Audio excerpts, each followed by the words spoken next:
पत्नी बुरे लोगों के हाथों में पड़ जाती है और उसका पति पूरे जंगल के जानवरों को साथ लेकर उसे बचाने निकल पड़ता है। यह कहानी है उस आदमी की जिसे एक मादा गोरिल्ला ने पाला था। जब वह अभी एक शिशु ही था, उसके माता पिता समुद्री हादसे का शिकार होकर इस अनजान जंगल में फंस गए थे। दुर्भाग्य से कुछ ही समय बाद दोनों एक भयानक बीमारी से संक्रमित होकर एक एक करके मर गए। उसी दौरान एक मादा गोरिल्ला वहां से गुजरी और उसने उस छोटे से बच्चे को देखा जो अपने पालने में पड़ा हुआ था। शायद मातृत्व की भावना या दया के कारण उसने उस बच्चे को उठाया और अपने झुंड में ले जाकर उसे अपने ही बच्चे की तरह पालने का फैसला किया। झुंड के बाकी गोरिल्ला इस बात से खुश नहीं थे। वे गुस्से में आवाजें निकालते हुए विरोध करने लगे, लेकिन वह मादा गोरिल्ला किसी की परवाह नहीं करती थी। उसने माँ की तरह उसकी जिम्मेदारी उठाई और उसे धीरे धीरे बड़ा करने लगी। यही बच्चा आगे चलकर जंगल में मशहूर टार्जन बना। वह बचपन से ही गोरिल्लाओं के बीच पला बढ़ा, लेकिन झुंड का नेता हमेशा उसे एक बाहरी इंसान मानकर उससे नफरत करता था। उसे लगता था कि यह इंसान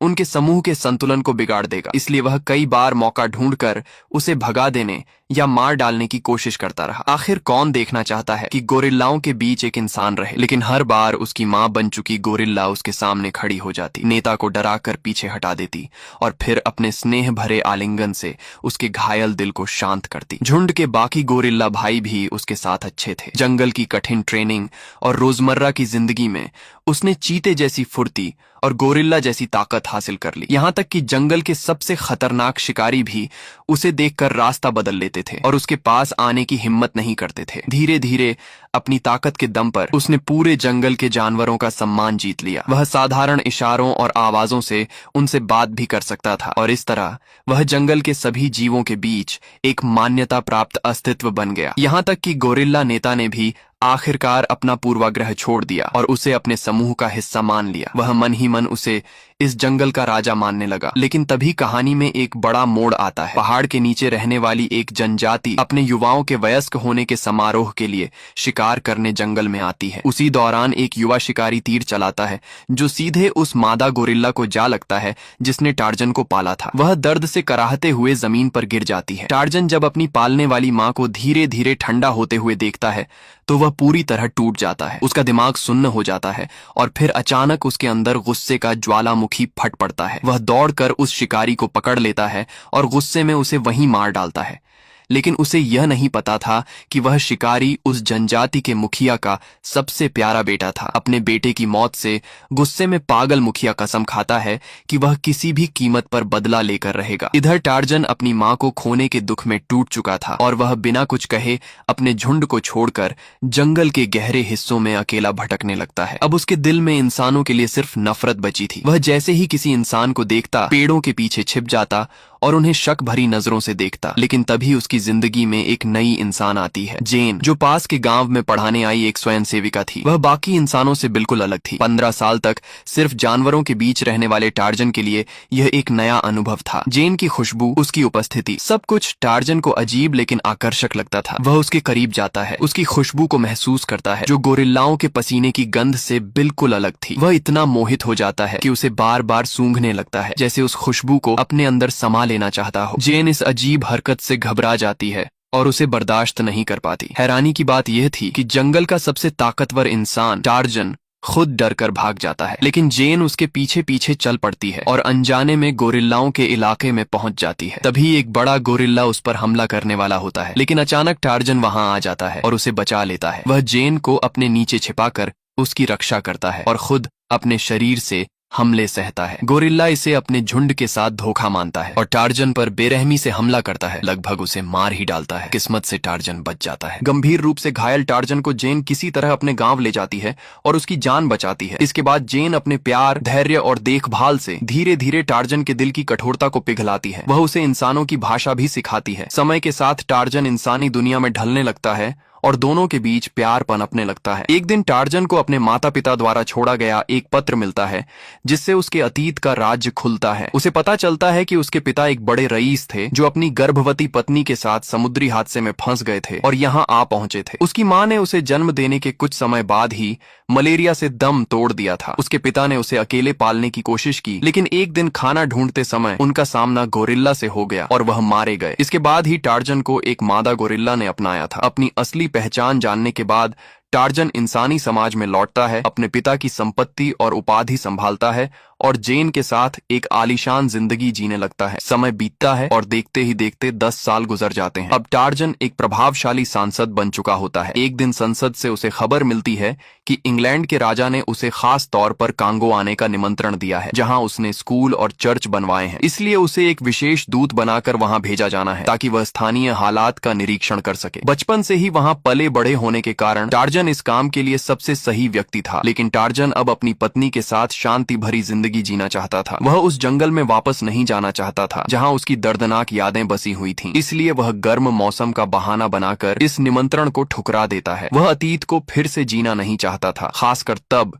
जब वहां की स्थिति अभी भी खतरनाक बनी हुई थी। लेकिन जब उसे लगा कि वह इस सब से बच जाएगा, तभी लाओ हे नाम का एक खास दूत उसके पास आता है और उसे एक छुपा हुआ सच बताता है। वह बताता है कि इंग्लैंड का राजा पिछले 17 सालों से कांगो पर अपना कब्जा जमाए हुए है और वहां के हालात उतने अच्छे नहीं हैं जितना दिखाया जा रहा है। अंग्रेजों की हुकूमत वहां पूरी तरह हावी हो चुकी थी। उन्होंने कांगो के खजाने और संसाधनों को बेरहमी से लूटना शुरू कर दिया था। कांगो के अंदर बड़े बड़े रेलवे प्रोजेक्ट्स बनाए जा रहे थे, लेकिन साथ ही सभी बाहरी रास्तों को बंद कर दिया गया था, जिससे कांगो का बाहरी दुनिया से संपर्क पूरी तरह टूट चुका था। टार्जन को चुप देखकर लाओ हे आगे कहता है कि अंग्रेजों का मकसद सिर्फ व्यापार नहीं हो सकता। जब उन्होंने हर रास्ता बंद कर दिया है और किसी को अंदर आने की इजाजत नहीं है, तो अंदर क्या चल रहा है इसका किसी को कोई अंदाजा नहीं है। लाओ हे को शक था कि कांगो के अंदर गुप्त रूप से गुलामी की प्रथा फिर से शुरू की जा रही है। वह सच्चाई जानना चाहता था और इसीलिए उसने टार्जन से गुजारिश की कि वह उसके साथ कांगो चले और वहां की हकीकत सामने लाने में उसकी मदद करे। टार्जन ही एक ऐसा इंसान था जो कांगो के घने जंगलों को भी जानता था और साथ ही एक रईस परिवार से भी था, इसलिए वही इस रहस्य से पर्दा उठा सकता था। टार्जन पहले चुप रहा, लेकिन जब उसने अपने पुराने दोस्त का नाम सुना तो आखिरकार उसने इस मिशन के लिए हामी भर दी। उसकी पत्नी जेन इस यात्रा को लेकर बहुत उत्साहित थी। वह बचपन से अपने पिता के साथ कांगो में रह चुकी थी और उस जगह को अपना घर मानती थी। वह हमेशा से वहां वापस जाकर अपने पुराने दोस्तों से मिलने का सपना देखती थी। लेकिन टार्जन शुरू में इसके खिलाफ था। उसे लगता था कि वह जगह अब बहुत खतरनाक हो चुकी है, लेकिन जेन के जिद के आगे वह हार गया और आखिरकार मान गया। 3 दिन बाद टार्जन, जेन और लाओ हेई कांगो की ओर निकल पड़े। जैसे ही वे कांगो के विशाल मैदानों में पहुंचे, टार्जन की मुलाकात अपने बचपन के साथियों से हुई। इतने सालों बाद अपने घर लौटकर वह बहुत खुश था। यहाँ तक कि एक पुराना जानवर साथी जिसे वह बचपन से जानता था, दौड़ता हुआ उसके पास आया और उसे देखकर खुशी से झूम उठा। टार्जन भी इस यात्रा को लेकर उत्साहित हो गया, लेकिन उसे इस बात का अंदाजा नहीं था कि कांगो की जमीन और उसके संसाधनों को लेकर एक खतरनाक साजिश पहले से ही रची जा चुकी थी, जिसमें वह खुद फंसने वाला था। उसका यह घर वापसी का सफर पहले से ही एक जाल बन चुका था और उसे आने वाले खतरे की कोई खबर नहीं थी। असल में 1884 के उस अशांत दौर में यूरोप की ताकतें अफ्रीका को आपस में बांटने की योजना बना रही थीं। कांगो का इलाका अपने खनिज और हाथीदांत के लिए बहुत मशहूर था, इसलिए इंग्लैंड के राजा ने उसे जबरदस्ती अपने कब्जे में ले लिया। लेकिन सिर्फ 5 साल बाद ही उस राजा पर कर्ज का बोझ बढ़ गया, क्योंकि उसने अपनी कॉलोनियों को जरूरत से ज्यादा फैला दिया था। इस आर्थिक संकट से निकलने के लिए उसने अपने सबसे भरोसेमंद मंत्री रोम को कांगो के अंदरूनी हिस्सों में भेजा। उसका मकसद था एक रहस्यमयी जगह ओपा के हीरे की खदान को ढूंढना, जिसके बारे में कहा जाता था कि वहां अनगिनत हीरे छिपे हुए हैं। लेकिन जब रोम वहां पहुंचा तो उसने पाया कि वह इलाका बोंगा नाम की एक जनजाति के कब्जे में है और यही वही जनजाति थी जिसके मुखिया के बेटे को टार्जन ने सालों पहले मार दिया था। इस वजह से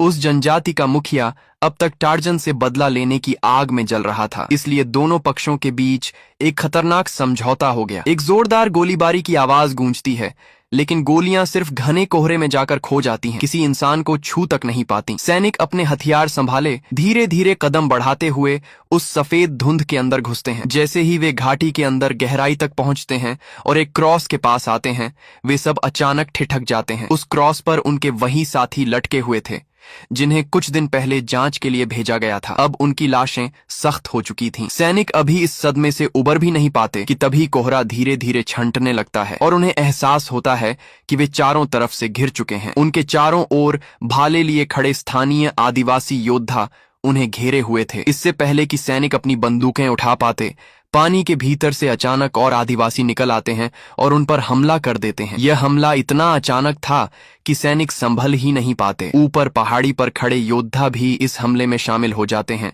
और चारों तरफ से भाले बरसाने लगते हैं। इस जबरदस्त घेराबंदी के सामने वह पूरी सेना कुछ ही पलों में बिखर जाती है। पानी में छिपे हुए आदिवासी योद्धा किसी जंगली शेर से कम नहीं थे। सिर्फ 3 मिनट के अंदर उन्होंने सभी सैनिकों का सफाया कर दिया। केवल राजा का भेजा हुआ मंत्री रोम किसी तरह जान बचाकर भाग निकलता है। बोंगा जनजाति का मुखिया इन अजनबियों के इरादों को भली भांति समझ चुका था। वह जानता था कि वे हीरों के लालच में यहाँ आए हैं, लेकिन उसने रोम को मारने के बजाय उसे 3 हीरे दे दिए। उसका असली मकसद कुछ और था। वह रोम का इस्तेमाल करके टार्जन को जंगल के अंदर गहराई में बुलाना चाहता था ताकि अपने बेटे की मौत का बदला ले सके। उसने रोम से वादा किया कि अगर वह इस योजना में सफल हुआ तो उसे अनगिनत हीरे मिलेंगे। इतने बड़े लालच के सामने रोम इनकार नहीं कर सका। उसने अपनी ताकत और संबंधों का इस्तेमाल करते हुए दोस्त से मिलने और इलाके का निरीक्षण करने के बहाने टार्जन और उसके साथियों को कांगो आने के लिए फंसा लिया। जैसे ही वे जेन के पुराने गांव पहुंचे, वहां के लोगों ने उनका गर्मजोशी से स्वागत किया। पूरा गांव आग के चारों ओर इकट्ठा होकर बैठा,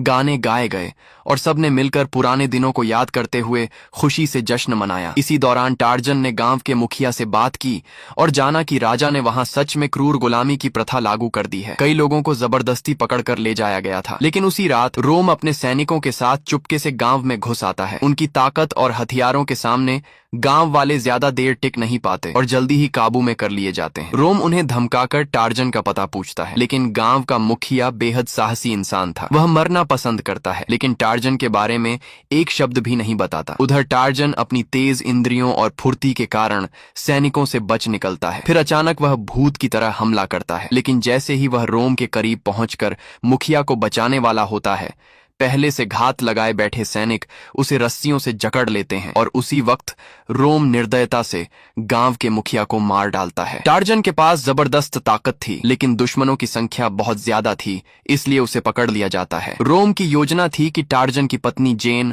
और गांव के कई मजबूत पुरुषों को जहाज पर ले जाकर गुलाम बना दिया जाए। वहीं टार्जन को बांधकर बोंगा जनजाति के मुखिया के पास ले जाया जाना था ताकि उसके बदले में हीरे हासिल किए जा सकें। लेकिन रोम एक बात भूल गया। टार्जन के साथ आया लाओ हेई। वह आदिवासी योद्धाओं के साथ पीछे पीछे आता है और अचानक हमला कर देता है। हालात पलट जाते हैं। रोम घबरा जाता है और अपने आदमियों के साथ भाग निकलता है।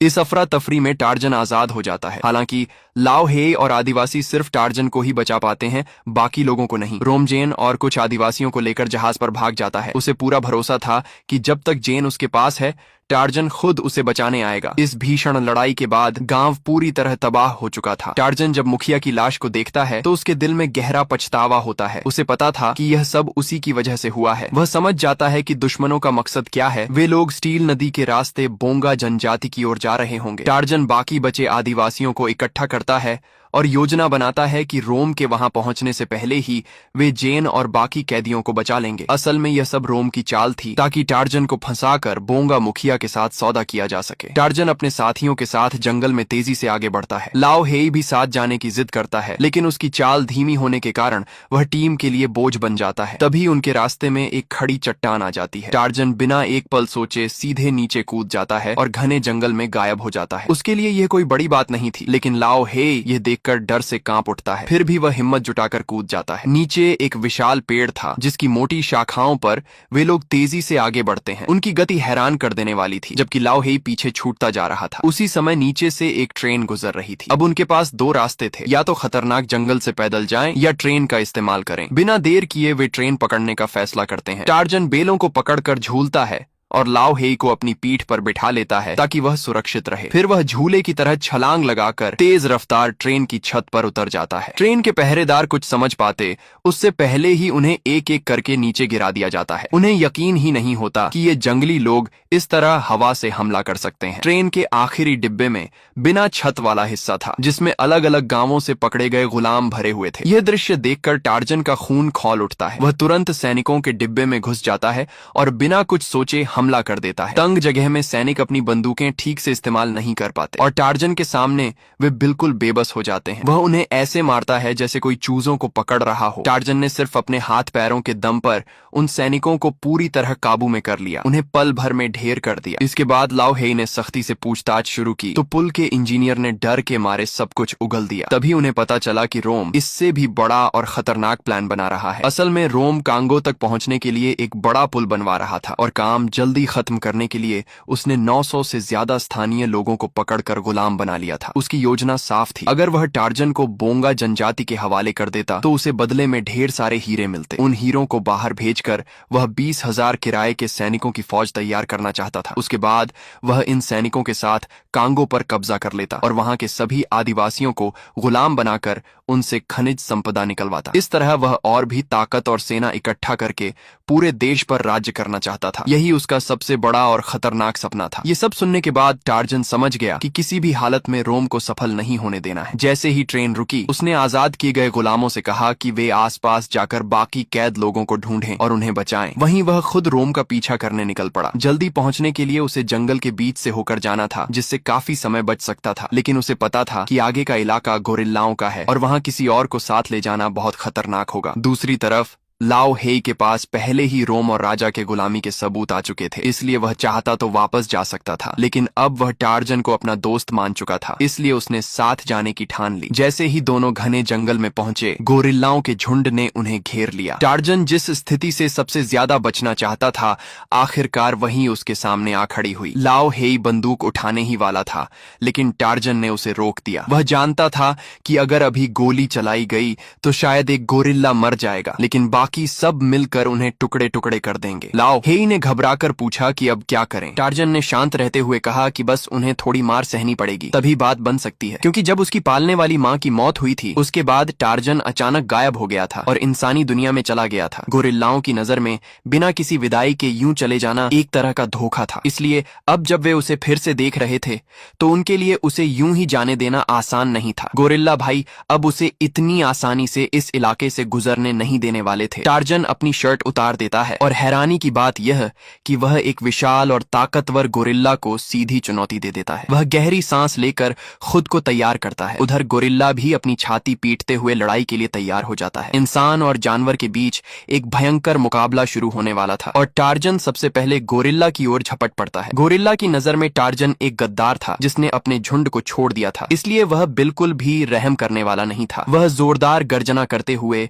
टार्जन पर टूट पड़ता है। उसकी एक मुक्के की ताकत लगभग 2 टन के बराबर थी और उसकी भुजाएं करीब 2.8 मीटर तक फैली हुई थी। कद, ताकत, वजन और जंगल में फुर्ती, हर मामले में वह टार्जन से कहीं आगे था। अगर यह मुकाबला पहले होता तो शायद टार्जन थोड़ी टक्कर दे पाता, लेकिन इतने साल शहर में रहने के बाद उसकी पुरानी ताकत और फुर्ती कम हो चुकी थी। जल्दी ही यह लड़ाई एक तरफा हो जाती है। गोरिल्ला अपने भारी भरकम मुक्कों से टार्जन पर लगातार वार करता है। हर वार हथौड़े जैसा भारी पड़ता है। टार्जन पूरी ताकत से उन्हें सहता है, लेकिन उसके चेहरे पर दर्द साफ दिखाई देता है। गोरिल्ला उसे मारने के बाद पलटकर अपने साथियों के सामने अपनी ताकत दिखाता है, लेकिन तभी टार्जन फिर से लड़खड़ाते हुए खड़ा हो जाता है। टार्जन खुद भी मजबूत और लंबा चौड़ा आदमी था, लेकिन गोरिल्ला के सामने वह कमजोर लग रहा था। आखिरकार गोरिल्ला उसे जमीन पर पटककर बुरी तरह पीटता है और टार्जन के पास जवाब देने का कोई मौका नहीं रहता। फिर भी गोरिल्ला उसे जान से नहीं मारता, बल्कि हल्का सा काट कर छोड़ देता है, जैसे उसे सबक सिखा रहा हो। आखिर वे कभी भाई जैसे थे। टार्जन को सबक सिखाने के बाद गोरिल्ला की नजर लाओ हेई पर पड़ती है, जो बंदूक लिए खड़ा था। वह डर के मारे पीछे हटने लगता है। गोरिल्ला के डर से लाओ हेई घुटनों के बल बैठ जाता है और कांपते हुए उससे रहम की भीख मांगता है। जैसे ही वह अपनी विनती करता है, गोरिल्ला जोरदार दहाड़ लगाता है, जिससे लाओ हेई डर के मारे जमीन पर गिर पड़ता है। गोरिल्ला संतुष्ट होकर खड़ा होता है और लाओ हेई तुरंत उसकी खुशामद करने लगता है। तब जाकर उसकी जान बचती है। इसके बाद गोरिल्ला टार्जन की ओर देखता है, जैसे उसे पहचान रहा हो, और फिर शांत होकर वहां से चला जाता है। अब लाओ हेई हिम्मत जुटाकर उठता है और टार्जन के पास जाकर उसकी मदद करता है। वह उसकी उतरी हुई भुजा को वापस सही जगह पर बैठाता है, लेकिन उसके शरीर पर गहरे जख्म थे जिन्हें सिलने के लिए उनके पास कुछ भी नहीं था। लेकिन टार्जन के लिए यह कोई बड़ी बात नहीं थी। वह जंगल में पाला बढ़ा था, इसलिए उसने कुछ चींटियां उठाईं और उनके सिर को अपने घाव के किनारों पर लगाया। जैसे ही चींटियों ने अपने जबड़ों से घाव की त्वचा को पकड़ लिया, उसने उनके शरीर का बाकी हिस्सा तोड़ दिया। इस तरह चींटियों के जरिए घाव को सिलना जंगल में जीने का एक खास तरीका था। दोनों ने कुछ चींटियां खाकर अपनी ताकत भी बढ़ाई और उनका स्वाद, हैरानी की बात यह था कि थोड़ा बहुत मांस जैसा लगता था। घाव का इलाज खत्म होते ही वहां से हाथियों का एक झुंड गुजरता है। ये सभी टार्जन के पुराने दोस्त थे। टार्जन जंगल के हर जीव की भावनाओं को महसूस कर सकता था। वह बस हाथी के सिर को हल्के से छूता है और उनके मन की बात समझ जाता है। ये देखकर लाओ हेई भी पास खड़े एक छोटे हाथी को देखकर उत्साहित हो जाता है और खुद भी ऐसा करने की सोचता है। अगले दिन सुबह जब रोम का जहाज दरियाई घोड़ों वाले इलाके में पहुंचता है तो टार्जन की पत्नी जेन चुप बैठने वाली नहीं थी। वह आदिवासी भाषा में कैद लोगों के साथ मिलकर भागने की योजना बनाती है। एक सैनिक यह देखकर गुस्से में आ जाता है और सजा के तौर पर पिंजरे को पानी में फेंक देता है, लेकिन उसे अंदाजा नहीं था कि जेन अचानक पलटवार करेगी। वह खुद को आजाद कर लेती है और तुरंत पानी में कूद जाती है। जेन बचपन से नदी के किनारे पली बढ़ी थी, इसलिए वह पानी में बहुत माहिर थी। सैनिक घबरा जाते हैं और जल्दी जल्दी पिंजरे को ऊपर खींचते हैं, लेकिन तब तक उसमें बंद लोग गायब हो चुके होते हैं। उस खतरनाक इलाके में जहां दरियाई घोड़े भरे हुए थे, कोई भी पानी में उतरने की हिम्मत नहीं करता। खुशकिस्मती से पानी में बड़े पेड़ों ने दरियाई घोड़ों के हमले से उन्हें बचा लिया और वे किसी तरह जान बचाकर जंगल की ओर भाग निकलते हैं। हालांकि वे रोम के चंगुल से निकल चुके थे, लेकिन जेन जानती थी कि रोम का असली निशाना वही है, इसलिए वह अपने साथियों से कहती है कि वे दूसरी दिशा में जाकर मदद लाएं और खुद वहीं रुककर दुश्मनों का ध्यान अपनी ओर खींचे। लेकिन ज्यादा दूर जाने से पहले ही वह गलती से गोरिल्लाओं के इलाके में पहुंच जाती है। गोरिल्ला उसे घुसपैठियां समझकर जोर जोर से दहाड़ने लगते हैं, लेकिन जेन जो टार्जन के साथ इतने सालों से रह रही थी, जंगल के नियम समझ चुकी थी। यहाँ ताकतवर का राज होता है और कमजोर को झुकना पड़ता है। वह तुरंत घुटनों के बल बैठ जाती है और सिर झुकाकर गोरिल्लाओं के सामने अपनी विनम्रता दिखाती है। तभी रोम अपने सैनिकों के साथ वहां पहुंच जाता है। वह अपने आदमियों को इशारा करता है कि कोई जल्दबाजी न करे और खुद धीरे धीरे आगे बढ़ता है। वह भी जेन की तरह गोरिल्लाओं के सामने झुकने की कोशिश करता है। जेन मजबूरी में उसके साथ जाने के लिए तैयार हो जाती है, लेकिन शर्त रखती है कि गोरिल्लाओं को कोई नुकसान नहीं पहुंचाया जाएगा। लेकिन किस्मत को कुछ और ही मंजूर था। अचानक एक सैनिक की बंदूक से गलती से गोली चल जाती है और एक गोरिल्ला वहीं ढेर हो जाता है। दूर कई किलोमीटर दूर खड़े टार्जन को जैसे ही यह आवाज सुनाई देती है, वह तुरंत समझ जाता है कि कुछ गलत हो गया है। बिना एक पल गंवाए वह चट्टान से कूदता है, बेलों को पकड़कर हवा की तरह जंगल की ओर दौड़ पड़ता है। उधर जेन की स्थिति अचानक बिगड़ जाती है। गोलियों की आवाज गोरिल्लाओं के लिए मौत का संदेश बन जाती है। इंसानों की बेरहम गोलियों के सामने वे ज्यादा देर टिक नहीं पाते और एक एक करके गिरने लगते हैं। उनकी चीखें पूरे जंगल में गूंज उठती हैं। टार्जन पागलों की तरह दौड़ता हुआ वहां पहुंचने की कोशिश करता है। उसके दिल में बेचैनी और गुस्सा उफान पर होता है। तभी उसका गोरिल्ला भाई सबसे पहले वहां पहुंचता है और बिना सोचे समझे गोलियों के सामने कूद पड़ता है। लेकिन जैसे ही वह खतरे में पड़ता है, टार्जन समय पर पहुंचकर उसे बचा लेता है। इस पल दोनों पुराने दोस्त जो कभी साथ बड़े हुए थे फिर से एक हो जाते हैं और कंधे से कंधा मिलाकर खड़े हो जाते हैं। बाकी बचे सैनिक घबराकर भागने लगते हैं, लेकिन तब तक जेन को दुश्मन फिर से पकड़कर ले जा चुके होते हैं। अपनी पत्नी को जल्दी से जल्दी बचाने के लिए टार्जन अकेले ही उसके पीछे निकल पड़ता है। जब लाओ हेई लड़खड़ाते हुए मौके पर पहुंचता है तो उसके सामने सिर्फ तबाही का मंजर होता है, हर तरफ बर्बादी और खामोशी। तब तक जेन को रोम पकड़कर बोंगा जनजाति के इलाके में ले जा चुका होता है। जैसा कि उम्मीद थी, अपने प्यार के लिए टार्जन जानता हुआ भी कि आगे मौत का जाल बिछा है, बिना रुके सीधे दुश्मनों के अड्डे पर पहुंच जाता है। इसी बीच रोम कई बक्सों में भरे बेशकीमती हीरे हासिल कर चुका था। अगर उसका प्लान सफल हो जाता तो उसका अंजाम बहुत भयानक होता। टार्जन के सामने बोंगा जनजाति के योद्धा आकर खड़े हो जाते हैं। उधर जनजाति का मुखिया, जिसके चेहरे पर सालों का गुस्सा और दर्द साफ झलक रहा था, आखिरकार अपने बदले का वक्त आ जाने से जल रहा था। दोनों आमने सामने खड़े थे और अब इस दुश्मनी का अंत होना तय था। टार्जन की यादों में वह पुराना हादसा उभर आता है जब मुखिया के बेटे ने उसकी गोरिल्ला मां को मार दिया था और बदले में टार्जन ने उसे मार गिराया था। दोनों अपने अपने नजरिए से सही थे। मुखिया के बेटे के लिए गोरिल्ला सिर्फ एक शिकार था जिससे वह अपनी बहादुरी साबित करना चाहता था, लेकिन टार्जन के लिए वही गोरिल्ला उसकी मां थी, उसका परिवार थी। इसलिए उसने भी उसी दर्द में मुखिया के बेटे की जान ले ली। एक जान के बदले एक जान, उसके हिसाब से हिसाब बराबर हो चुका था। अब टार्जन मुखिया को समझाने की कोशिश करता है कि असली दुश्मन वह नहीं बल्कि रोम है, जो हीरों के लालच में इस जमीन और यहाँ के लोगों को गुलाम बनाना चाहता है। वह बताता है कि ये हीरे ही इस धरती को समृद्ध भी बनाते हैं और इसी वजह से बाहर के लालची लोग यहाँ आते हैं। लेकिन मुखिया अब बदले की आग में इतना अंधा हो चुका था कि वह कुछ भी सुनने को तैयार नहीं था। दोनों के बीच खामोशी में भी दर्द और मजबूरी साफ नजर आ रही थी। तभी अचानक टार्जन के गोरिल्ला साथी अपने झुंड के साथ वहां पहुंच जाते हैं। उनके आने से हालात बदल जाते हैं। वे जोरदार दहाड़ लगाकर सबको रोक देते हैं और यह टकराव थम जाता है। उसी समय लाओ हेई भी आगे बढ़कर मुखिया को समझाता है कि यह लड़ाई खत्म कर दे, क्योंकि रोम जैसा लालची इंसान अगर जीत गया तो वह सबका विनाश कर देगा। आखिरकार अपने घर और लोगों को बचाने के लिए दोनों पक्ष अपने पुराने झगड़े को खत्म कर देते हैं और साथ आ जाते हैं। दूसरी तरफ रोम जेन और हीरो के साथ जहाज पर चढ़कर भाग रहा था। उसे पूरा यकीन था कि अब वह अपनी सेना बना लेगा, लेकिन जेन जहाज के डेक पर खड़ी दूर जंगल की ओर देख रही थी और उसके चेहरे पर हल्की मुस्कान थी, जैसे उसे भरोसा हो कि टार्जन जरूर आएगा। कुछ ही समय बाद टार्जन बंदरगाह पर पहुंचता है, जहां रोम का बेस था। वहां हजारों हथियारबंद सैनिक तैनात थे और समुद्र में कई बड़े जहाज खड़े थे। जैसे ही हीरे पहुंचते,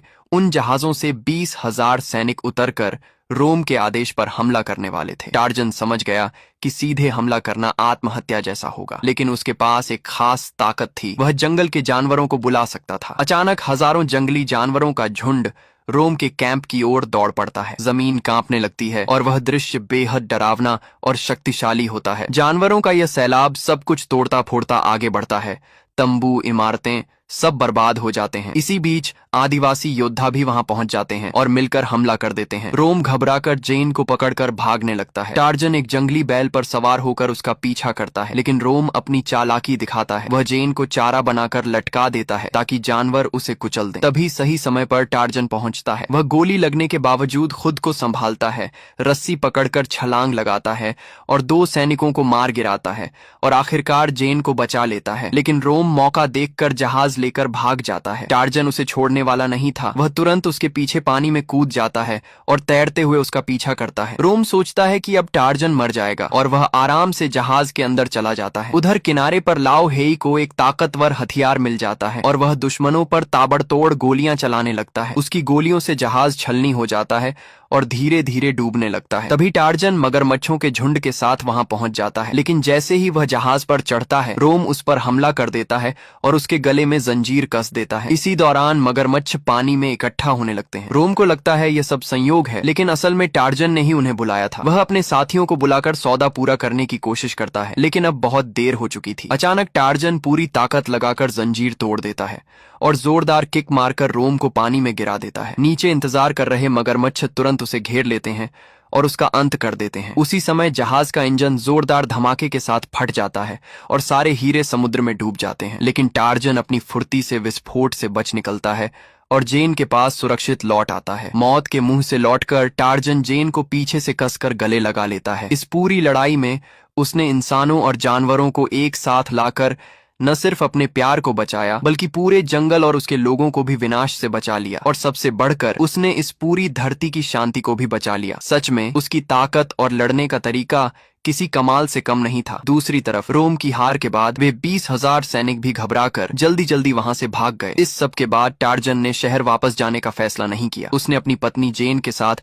उसी पुराने जनजातीय गांव में लौटने का निर्णय लिया, जहां से उसकी असली कहानी शुरू हुई थी। वहीं उन्होंने अपना घर बसाया, बच्चे पैदा किए और एक सादा लेकिन खुशहाल जीवन जीने लगे। उनके लिए चमक दमक वाली ऊंची समाज की जिंदगी अब कोई मायने नहीं रखती थी। असली सुकून उन्हें उसी जंगल में मिलता था, जहां आजादी थी, अपनापन था और एक सच्ची जिंदगी थी। आखिर में टार्जन और जेन अपने बच्चों के साथ उसी जंगल में एक नई जिंदगी शुरू करते हैं, जहां हर सुबह पक्षियों की आवाज से होती है और हर रात सुकून से भरी होती है। अब न कोई डर, न कोई लालच, बस अपने लोगों के साथ एक सच्चा और आजाद जीवन। और शायद यही इस कहानी का सबसे बड़ा सबक भी है। असली ताकत सिर्फ लड़ने में नहीं, बल्कि सही चीज की रक्षा करने में होती है। अगर आपको ये कहानी पसंद आई हो तो वीडियो को लाइक जरूर करें और ऐसे ही जबरदस्त मूवी एक्सप्लेन के लिए चैनल को सब्सक्राइब करना मत भूलना, क्योंकि यहाँ आपको मिलती हैं ऐसी ही रोमांच से भरी कहानियां